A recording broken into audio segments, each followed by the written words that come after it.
All right. I just want to take a quick moment to talk about the maybe garbage that I just played.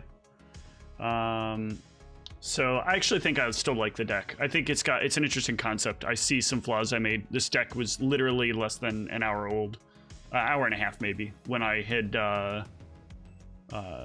before the tournament had started, and before I had gotten the original idea. So I found this guy in part of a strategy of wanting to just play a lot of Diversion. I wanted to play a lot of Diversion and a lot of Dust Up.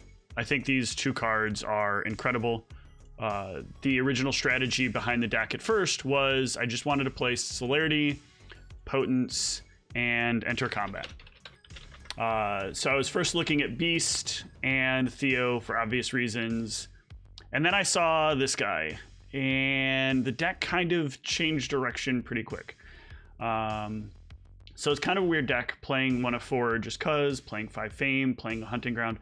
Once again, I forgot to throw in some means of controlling blood here, so you'll see that as we go down. Running 12 copies of Line Brawl. It's a lot of Line Brawl, but Line Brawl is a lot of the things that the deck is going to want to have. Then running Catacombs and Ritual Goblet. Nice little combo when you're playing Fame. It's like being able to bleed for 3 over and over again with Rush cards. Running 3 copies of Conditioning for that nice little surprise here and there. I drew 2 of them. No, I might have drawn all 3 of them during the game, which was very annoying. Running 5 copies of Freak Drive. I don't know if I like this in the deck. I thought I might, because I like the idea of potentially Line Brawl multi-act, but because it's not... You're going to be losing blood more often than you think, even with the 12 copies of Diversions. Maybe I want to tweak the number of them down, or eliminate it completely. 4 power 1s. I think this is nice versatility. We can either maybe get a big Conditioning plus power of 1 using Jan Peterzoon, or we can get in an extra stealth if we need to on a bleed. Nice. 1 copy of Lay Low because we don't have any votes, and this actually gives us a way to fill back up a vampire if we do happen to burn somebody and then we burn. 8 copies of Deep Ecology. I'm not sure here if this is right. I like the unlocking ability with him. I like the reducing bleeds, but may not always be relevant. And then 5 copies of Deflection. This may be too much reactive stuff. Maybe going for trying to block would be a little better strategy. I need to think on that a little bit more.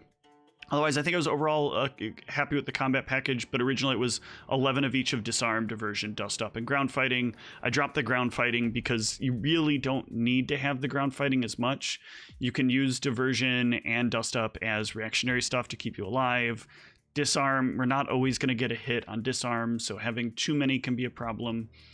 We got these 2 surprise Donnybrooks just in case, though if we don't have him, can't really use them. I think overall there's a good frame here. I think there's a little work to be done. Like I said, I took down the Ground Fightings because I think that's important. I really think the Freak Drives can go. And that can probably... The weird part is I don't feel like we can taste very well in this deck. Whoops. Only because it's based on Blood Lost, and a lot of times we are using the Dust Up primarily for the dodge with the Additional Strike. And the Additional Strike is often not Dust Up. Occasionally I get the Diversion with the Dust Up, but a lot of times it's just going for that 1 damage to disarm. Maybe this is a place to play a couple more Lay Lows and like an Amaranth. Or really go hardcore in here and go Decap. But again, we're losing a lot of blood doing that, and actually none of the Vamps can do Superior, so Decap is off the table. But yeah, with Amaranth, we'd have to have the Lay Low at the time, so it just doesn't feel like as good a strategy. Really do need, though, a way to sort of fill back up blood on this. So. But yeah, that's the deck. I'm going to think on it a little more. If you guys have any feedback, feel free to leave a comment down below. Let me know what your thoughts are on what I can put in here to kind of deal with this little bit of a blood dilemma the deck has. Maybe Life in the Cities, maybe something else. But yeah, Thanks for watching.